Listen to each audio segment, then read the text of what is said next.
melakukan uji kinerja, di mana pada kegiatan ini saya melakukan layanan bimbingan klasikal dengan topik pemilihan karir setelah SMA. Oke, kita mulai aja ya. Bismillahirrahmanirrahim. Assalamualaikum warahmatullahi wabarakatuh. Ibu ucapkan terima kasih banyak karena Ananda sekalian dari perwakilan kelas 12 MIPA ataupun IPS sudah bersedia hadir di ruangan labor kimia ini. Nah, adapun tujuan kita melakukan kegiatan hari ini, biasanya kita berkumpul di sini untuk sosialisasi, tapi kali ini kita melakukan bimbingan klasikal. Sama halnya dengan kita di kelas gitu. Nah, kemarin kita udah ngelis nama siapa aja yang mau hadir kan, silahkan ditandatangani.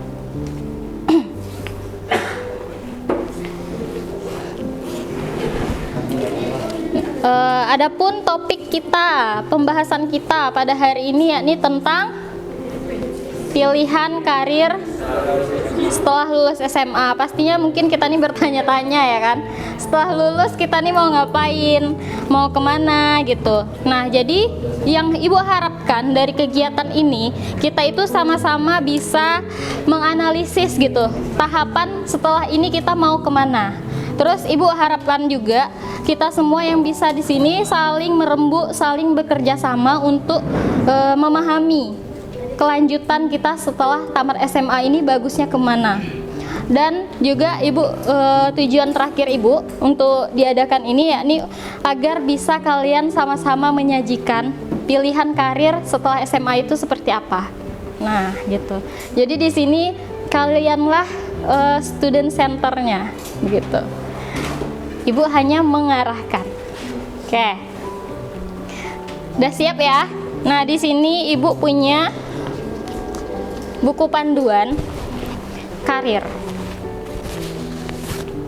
Silakan, ini satu kelompok, Ibu buat kelompok ya. 1, 2, 3, 4, 5. Nah, jadi ada 5 kelompok.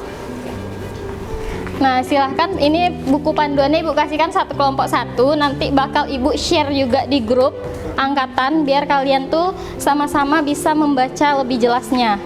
Jadi untuk sekarang, untuk perwakilan kita bahas secara langsung aja gitu.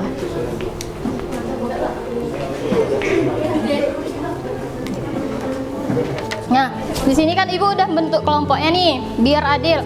MIPA 1 juga dapat IPS 4. MIPA 2 ya, MIPA 2 dapat IPS 3 gitu kan. Biar kita adil, biar kita sama-sama. Karena kita sistemnya kita bakal main games dan turnamen.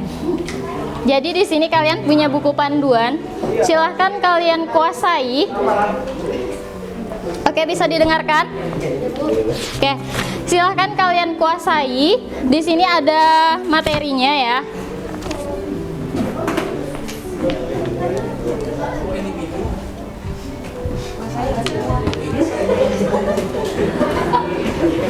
Oke.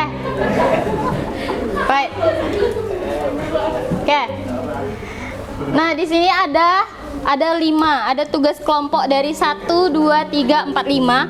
Ada 5 kelompok. Nah, ini bakal nanti Ibu kasihkan tugas kuliah 1 itu pada kelompok berapa, tugas kelompok 2 pada kelompok berapa. Nah, jadi kita bagi pembagiannya. Tapi sebelum kita bagi pembagiannya, ada baiknya kita sama-sama menyimak dulu nih. Kita simak dulu realita kehidupan. Ini adalah bulan ke-9 semenjak kelulusan gua dari SMA. Melepas seragam putih abu, mulai memilih jalan hidup gua sendiri. Mau lanjut kuliah, kerja, atau gap year. Dan gua memilih gap year karena belum punya duit buat kuliah. Teman-teman gua kebanyakan pada lanjut kuliah. Ada yang kuliah sekedar kuliah padahal gak serak sama jurusannya. Ada yang kepaksa kuliah di suatu jurusan karena keinginan orang tuanya.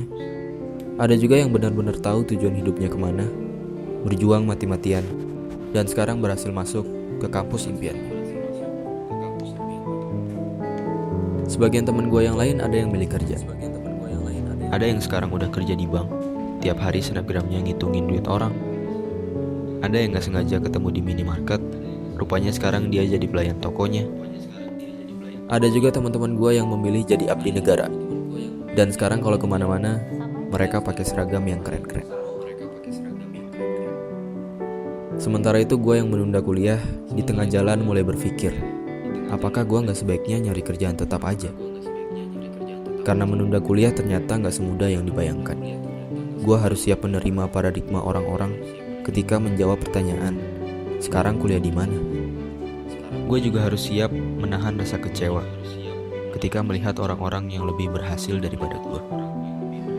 Gue harus tetap optimis kalau gue bisa kuliah, walaupun kenyataannya keluarga gue lagi susah. Dan gue harus tetap belajar, walaupun rasanya gue mau nangis melihat kedua orang tua yang masih bekerja di usia senja demi mewujudkan cita-cita anaknya. Akhirnya yang gue lakukan adalah belajar sambil kerja. Kerja apa aja yang gue bisa. Gue bisa ngedit video, gue manfaatin buat ikutan lomba-lomba video di internet. Gue bikin video-video pernikahan. Gue juga jadi freelancer, ngerjain tugas kuliah orang-orang. Dan dari usaha-usaha itu, gue dapet hasil yang lumayan. Ya, meskipun hasilnya gak pernah terkumpul buat biaya kuliah dan selalu habis buat kebutuhan rumah. Tapi gue bersyukur, seenggaknya letih yang orang tua gue rasakan, sekarang bebannya telah berkurang. Dan keringat yang bercucuran, kini berganti dengan senyuman. Kehidupan setelah SMA membuka mata gue, bahwa hidup sejatinya adalah seni memilih. Memilih mana yang mendingan.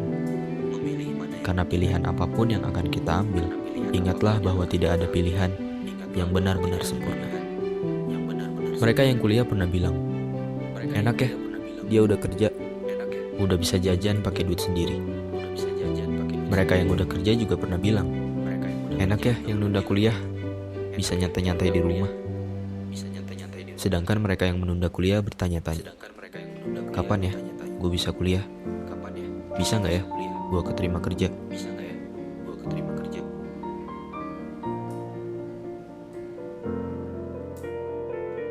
Untuk orang-orang yang sedang mengemban ilmu di bangku kuliah, sadarlah, banyak orang-orang yang tidak seberuntung kamu. Jangan menyia-nyiakan kesempatan yang kamu dapatkan. Tetap semangat, walau jurusan atau kampus yang kamu dapat tak sesuai keinginan. Dan jangan terus-terusan mengeluh atas tugas-tugas yang menumpuk berlebihan. Karena ingatlah, tugas-tugasmu itu tak sebanding dengan kerja keras orang tua yang membesarkan kamu. Untuk orang-orang yang sedang merasakan letihnya bekerja, berhentilah membanding-bandingkan hidupmu dengan orang lain. Karena manusia itu memandang dan dipandang. Ketika kamu melihat mereka, kamu merasa mereka adalah orang yang paling bahagia. Padahal ketika mereka melihat kamu, mereka merasa justru kamulah orang yang paling bahagia. Tanpa kamu dan mereka ketahui bahwa masing-masing sebenarnya punya kesedihan yang tak diperlihatkan. Dan untuk orang-orang yang menunda kuliah atau sedang berjuang meraih cita-citanya, pahamilah bahwa setiap orang ada masanya dan setiap masa ada orangnya. Mungkin belum waktunya kamu mendapatkan apa yang kamu inginkan, tapi jangan menyalahkan keadaan. Ambil hikmahnya.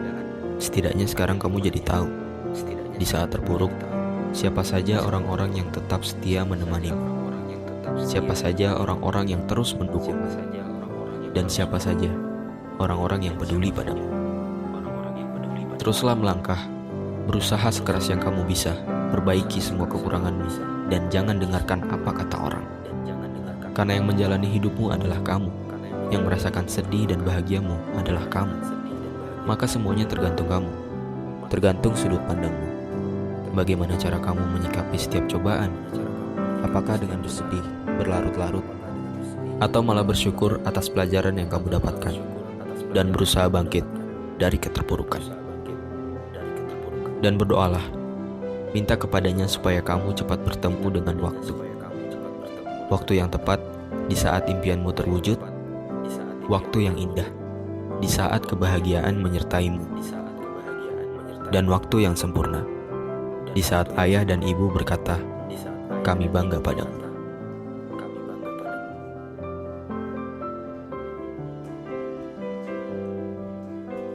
Oke. Nah, dari video di atas yang udah tadi kita tonton, kira-kira problematikanya apa? Ekonomi. Terus apa lagi?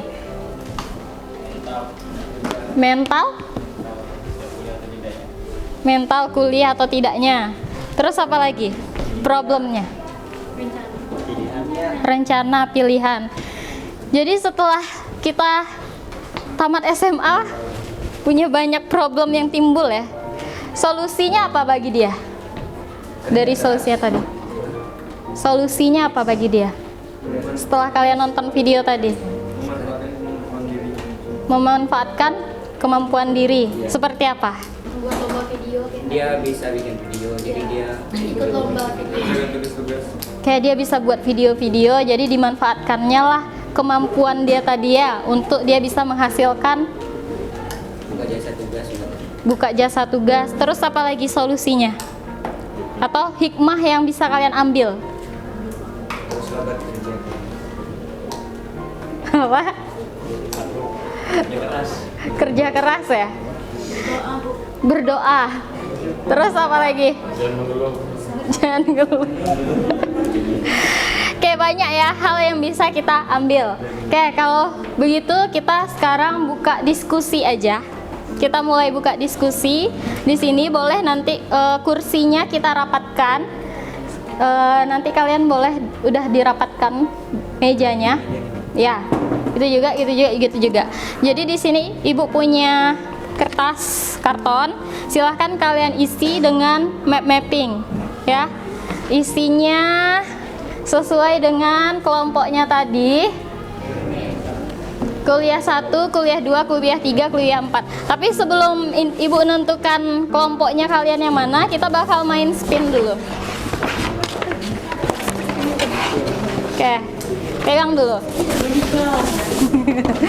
Oi, kelompok Rama mau menikah ya nih.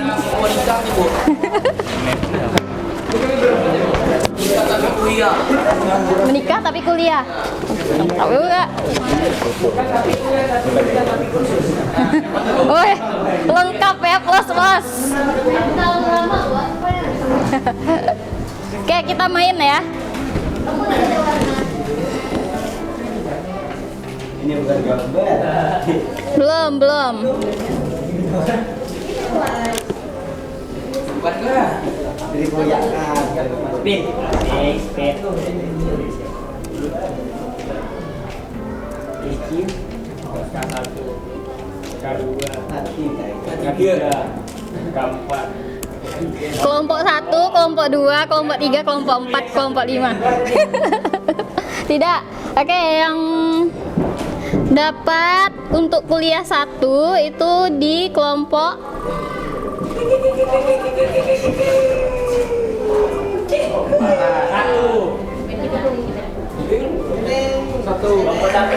kelompok 4. Oke, kelompok 4 itu membahas tentang kuliah 1 ya.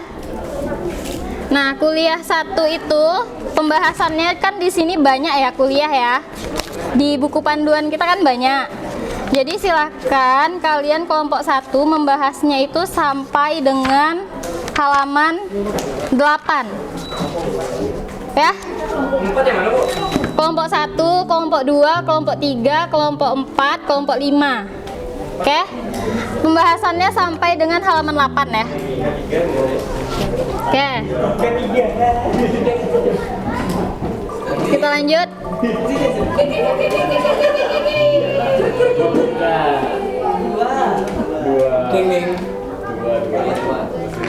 Nikah kita nih. Oke, kelompok 2 bahas kuliah 2 ya. Kelompok 2 pembahasannya dari halaman 9 sampai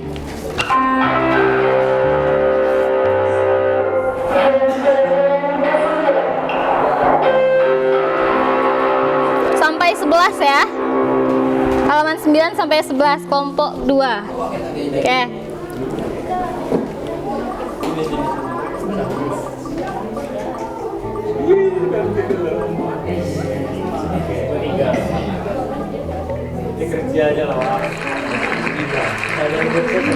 kelompok 5 pembahasannya kursus ya.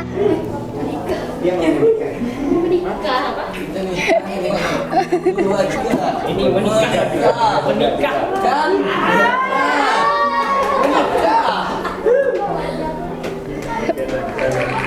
Oke, kelompok 3 dunia kerja ya.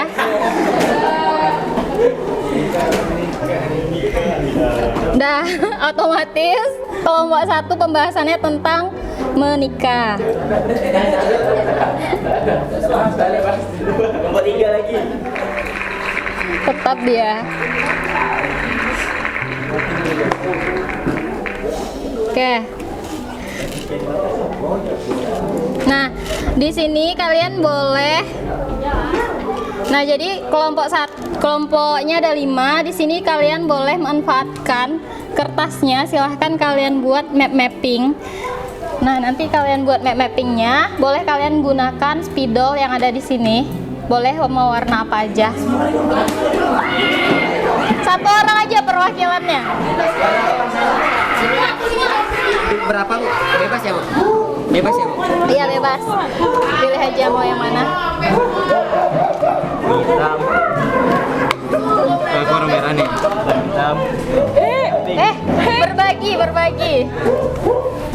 Berbagi. Boleh nanti pinjam ya. Yang tidak. Oke.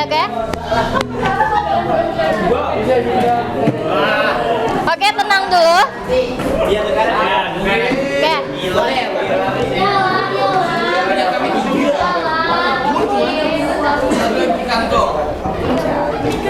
Oke. Oke, ini spidolnya bukan jadi hak milik kelompok ya. Jadi boleh kalau udah dipakai boleh kasihkan ke kelompok yang belum mendapatkan spidol. Ya, jadi boleh kalian warnain sesuai dengan maunya aja. Kalau udah selesai boleh taruh di sini lagi atau kasihkan kepada kelompok yang mau gitu. Oke. Ayo, gue mau jelasin aja. Tidak, apa? Silahkan. Bu, peran kelompok itu maksudnya apa?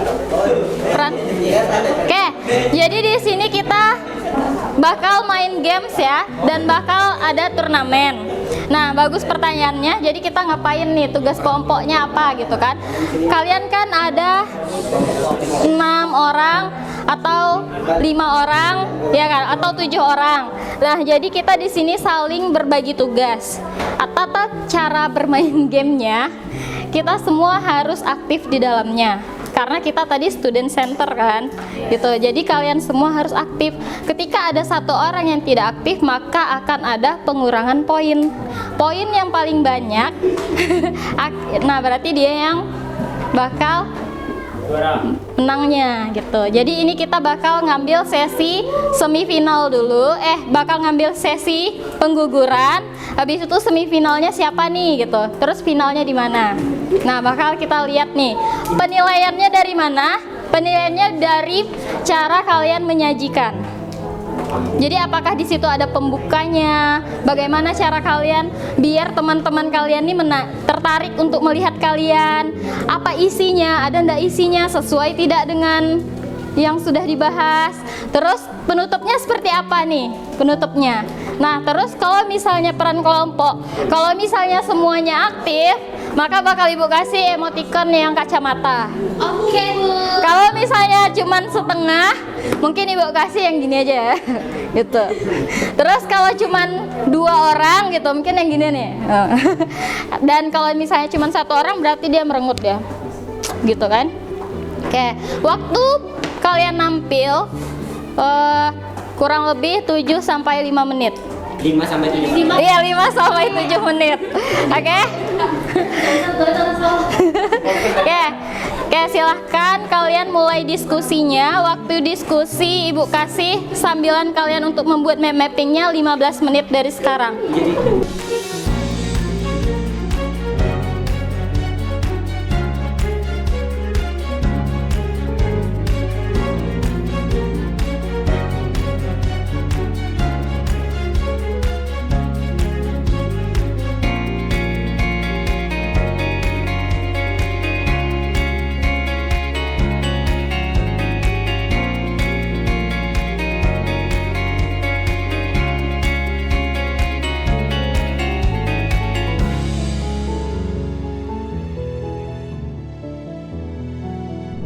waktunya sudah habis, silahkan duduk di tempatnya masing-masing dulu.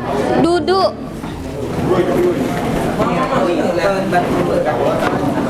Oke, duduk dulu. Tenang ngerjakannya, tenang. Oke. Duduk dulu Rama. Duduk Reno. Oke, kita mulai gamesnya. Kita udah diskusi, jadi kita mulai aja gamesnya. Silahkan cara mainnya, ya. Silahkan kalian presentasikan hasil map mapping kalian sesuai dengan aturannya tadi. Ya, semuanya harus aktif. Kalau tidak aktif akan ada pengurangan poin. Oke. Dan satu kelompok ada satu pertanyaan. Jadi kelompok lain silahkan bertanya. Di sini yang bakal menjadi jurinya Ibu secara langsung. Jadi nanti akan Ibu langsung kasih poin melalui di sini. Jadi teman-teman juga yang lainnya bisa langsung melihat, oh poinnya segini gitu. Oh dapat kacamata nih gitu kan. Aktif semua gitu. Oke, kita langsung aja mulai.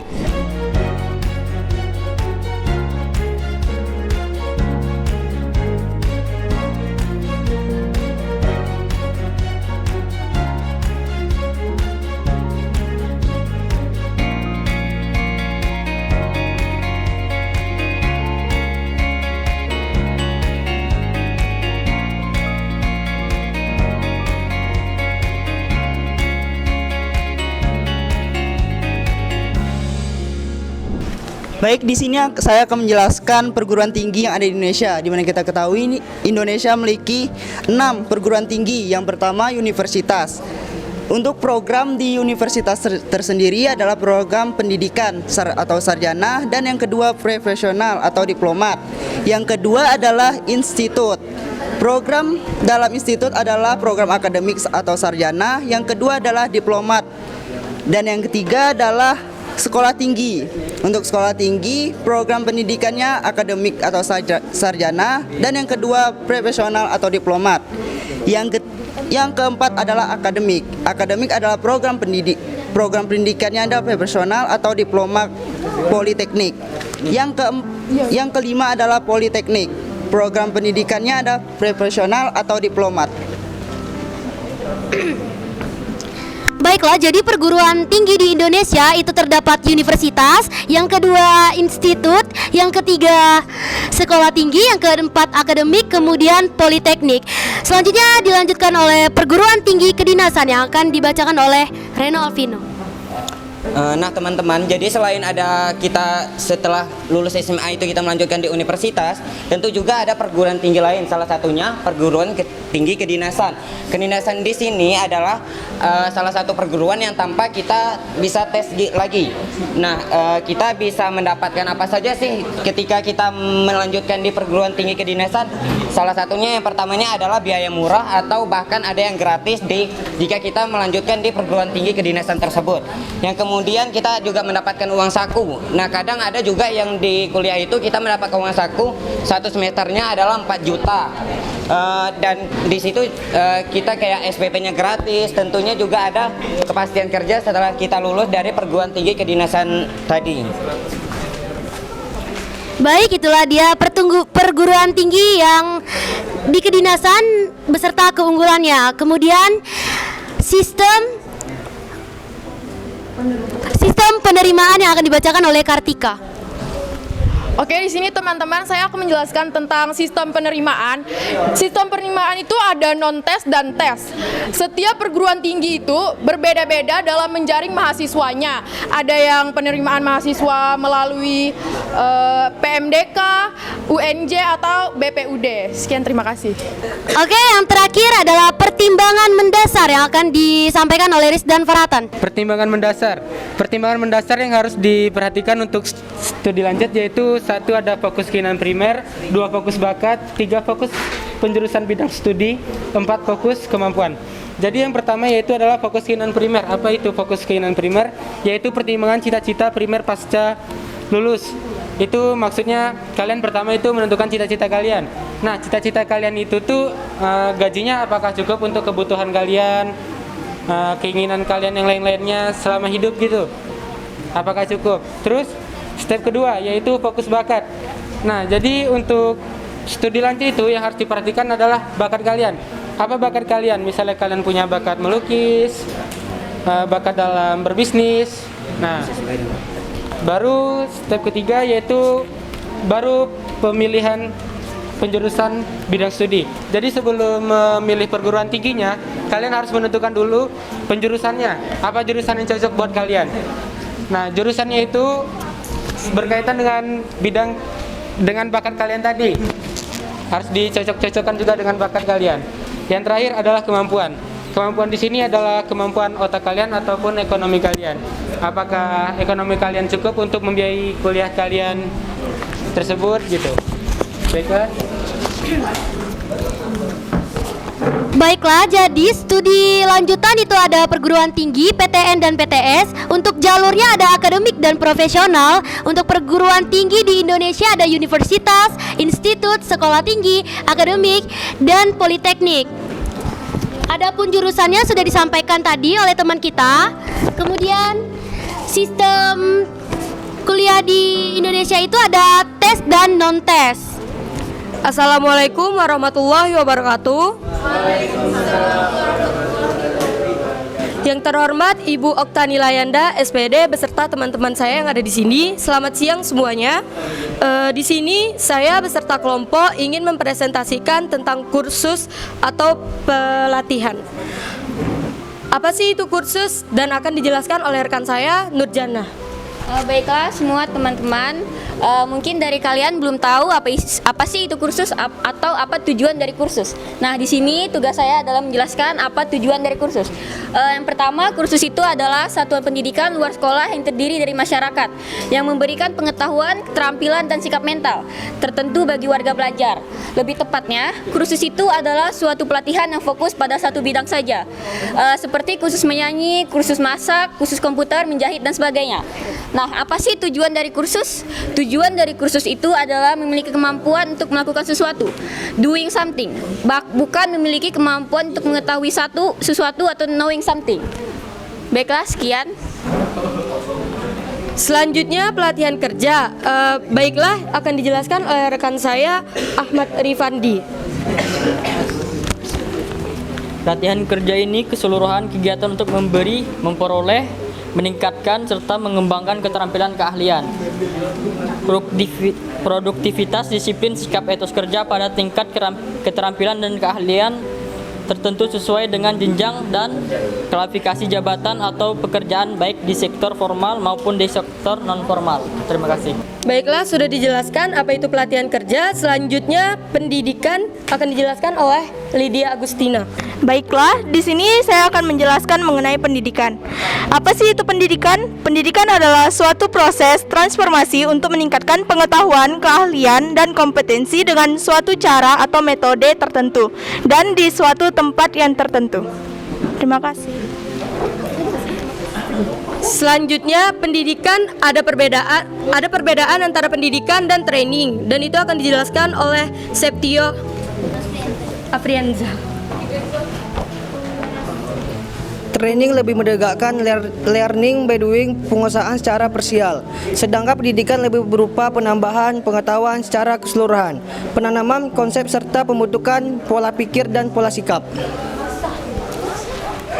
Apa sih itu learning by doing? Yaitu ketika belajar kita dapat langsung mempraktekkan sesuatu yang sudah kita pelajari gitu. Seperti kan kita sudah kursus menjahit, langsung bisa kita praktekkan. Selanjutnya ada materi tambahan antara perbedaan pendidikan, itu akan dijelaskan oleh Pirna Adelia. Nah, selanjutnya pendidikan itu lebih berupa penambahan pengetahuan secara keseluruhan, di mana ketika kita melaksanakan pendidikan tersebut kita mempelajari semuanya. Sebab itu dibilang pengetahuan secara keseluruhan. Lalu penanaman konsep serta pembentukan pola pikir dan pola sikap. Ketika kita melaksanakan pendidikan, kita juga akan diajarkan pola pikir dan pola sikap yang baik kepada sesama dan juga kepada orang yang lebih tua. Itulah presentase yang dapat kami sampaikan.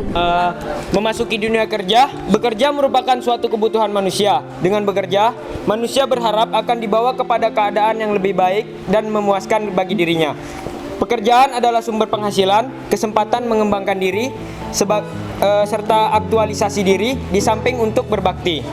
Bekerja merupakan perwujudan citra manusia dari Tuhan yang diberi kemampuan untuk menguasai alam semesta secara bijaksana dan bertanggung jawab.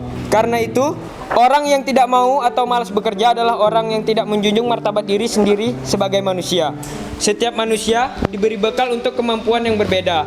Begitu juga dengan pekerjaan. Terdapat berbagai macam pekerjaan yang menyerap waktu, pikiran, dan tenaga. Sebagai imbalannya, orang yang bekerja mempunyai hak balas karya atau penghasilan. Terima kasih. Oke, sedikit tambahan dari saya. Di sini kami menuliskan tahap-tahap untuk mendapat pekerjaan. Untuk mendapat pekerjaan yaitu kita pertama mencari informasi lowongan pekerjaan. Untuk informasinya bisa kita temukan di televisi, internet, koran, media sosial atau media massa lain-lainnya. Terus kita misalnya udah menemukan tempat lowongan yang tepat pada skill dan kemampuan kita, langsung kita mendaftarkan diri. Lalu bergaul dengan banyak teman. Maksud bergaul dengan banyak teman di sini, bergaul dengan yang ada di departemen yang mereka pilih gitu. Terus memanfaatkan rasa percaya diri. Jadi kita bekerja itu harus memanfaatkan rasa percaya diri kita. Misalnya belum percaya diri, mari latih percaya diri kita. Oke, untuk yang kedua, mengikuti tes atau seleksi. Mungkin ada beberapa pekerjaan yang mungkin ada memakai tahap seleksi gitu. Di sini ada beberapa tahap seleksi, yaitu yang pertama seleksi administrasi, yang kedua seleksi akademis, yang ketiga psikotes, yang keempat wawancara, dan terakhir seleksi kesehatan. Oke, selamat siang semuanya. Kami dari kelompok pertama akan menampilkan terkait presentasi kami, yaitu pilihan untuk menikah. Nah, sebelum itu, sebelum menjelaskan, kami berterima kasih kepada Ibu Oktani Layanda telah memberikan kesempatan kepada kami untuk mempresentasikan. Dan saya ingin memperkenalkan terlebih dahulu anggota dari kelompok pertama. Yang pertama adalah saya, Putri Paresto Limbong, lalu ada Alia Putri Mahensa, lalu ada M. Pravi Soniansyah, Ananda Firiando, ada Andrew, terus ada M. Rido, dan M. Rizky Akil. Oke, baiklah. Di sini kami akan menjelaskan terkait untuk pilihan untuk menikah. Nah, tadi kita sudah mengetahui bahwasannya ada banyak pilihan yang diambil oleh anak setelah lulus SMA, dan yang terakhir kami akan bahas terkait menikah itu sendiri. Nah, menikah itu sendiri sedikit saya jelaskan adalah kebutuhan kita sebagai seorang makhluk hidup tentunya, untuk melanjutkan keturunan atau untuk memenuhi kebutuhan yang lainnya. Nah, tetapi masalahnya di sini adalah apakah setelah kita lulus SMA, menikah itu kadang dianggap sebagai, ketika kita menikah, kadang itu malahan menjadi asumsi negatif ketika kita melakukan hal tersebut. Nah, padahal kita belum tahu alasan kenapa orang tersebut menikah dan apa saja syarat untuk nikah itu sendiri. Nah, maka dari itu di sini kami akan menjelaskan terkait alasan kenapa ada beberapa anak-anak setelah lulus SMA itu memilih menikah. Alasan pertamanya itu adalah terkait dengan adat istiadat yang akan dijelaskan oleh Alia. Yang pertama itu ada adat istiadat. Dalam menikah, adat istiadat pasti wajib. Tuntunan adat yang jika dilanggar membawa dampak negatif atau sesuai kepercayaan adat tersebut. Contohnya di wilayah-wilayah Jawa atau Kalimantan banyak pernikahan muda karena tuntutan dari adatnya tersebut. Baiklah, selanjutnya adalah dijodohkan. Nah, alasan menikah selanjutnya itu adalah dijodohkan dan akan dijelaskan oleh Alia. Baiklah, untuk alasan untuk menikah itu ada yang selanjutnya dijodohkan. Nah, bentuk dijodohkan ini banyak. Yang pertama itu dililit utang. Misalnya, ada seorang ayah, dia memiliki hutang dengan saudagar yang kaya raya. Nah, tetapi dia tidak dapat membayar hutang tersebut, sehingga dikorbankannya lah terdapat suatu perjanjian di mana anaknya ini jika hutangnya ingin lunas, maka anaknya harus menikah dengan saudagar kaya tersebut. Nah, ini kan terdapat perjanjian berkaitan dengan poin kedua, yaitu perjanjian tertentu. Nah, contoh lainnya lagi dari perjanjian tertentu ini, misalnya ada seorang orang tua satu dengan orang tua yang lain, dia merasa mungkin mereka sangat bersahabat, sehingga mereka merasa, wah, anak kita cocok ya. Nah, jadi dari situ itu juga akan menunjang kenapa mereka itu dijodohkan, sehingga mereka akan melanjutkan ke pernikahan. Baiklah, sekian dari saya. Baiklah, berarti kita sudah tahu dua alasan mengapa seseorang itu mau menikah setelah lulus SMA. Bisa karena memang adat istiadat dari tempat mereka tinggal memang harus mewajibkan mereka menikah, dan bisa saja juga tentang perjanjian yang harus mereka penuhi. Lalu selanjutnya ada terkait dengan kesiapan orang itu sendiri, dan kesiapan orang itu sendiri akan dijelaskan oleh M. Rizky Akil. Oke, kesiapan terbagi 3, yaitu kesiapan mental. Kesiapan mental terbagi 2, yaitu sosial. Sosial adalah rasa bersosialisasi dengan lingkungan sekitar dan pasangan serta keluarga dan kerabat pasangan kita. Moral, mempersiapkan diri untuk bersikap sopan dan hati-hati dalam bertingkah laku. Berarti yang pertama ada kesiapan mental. Nah, kesiapan selanjutnya akan dijelaskan oleh M. Rafif Soniansyah.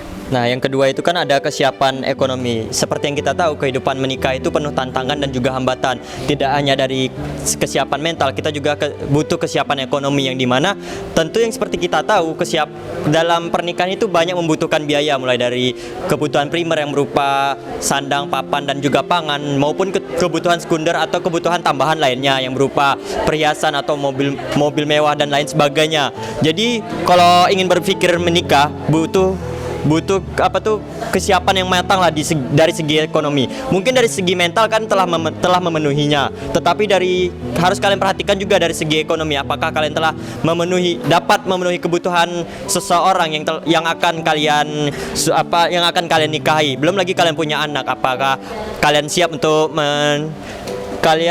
memenuhi kebutuhan dari anak tersebut.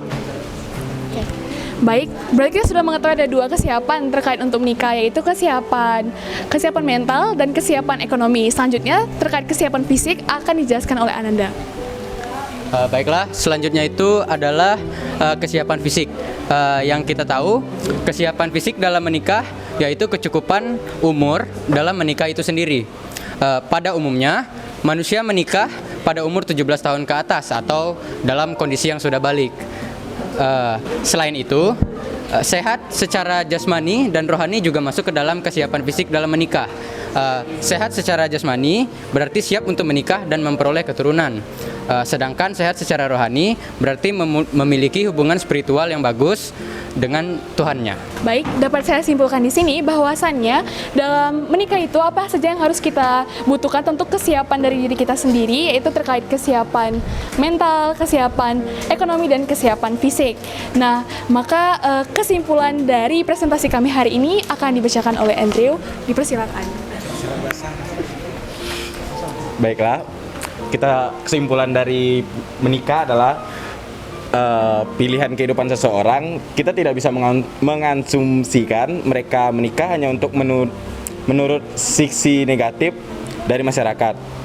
Setelah menikah, mereka memilih menikah atau melanjutkan kuliah, itu kan hak seseorang.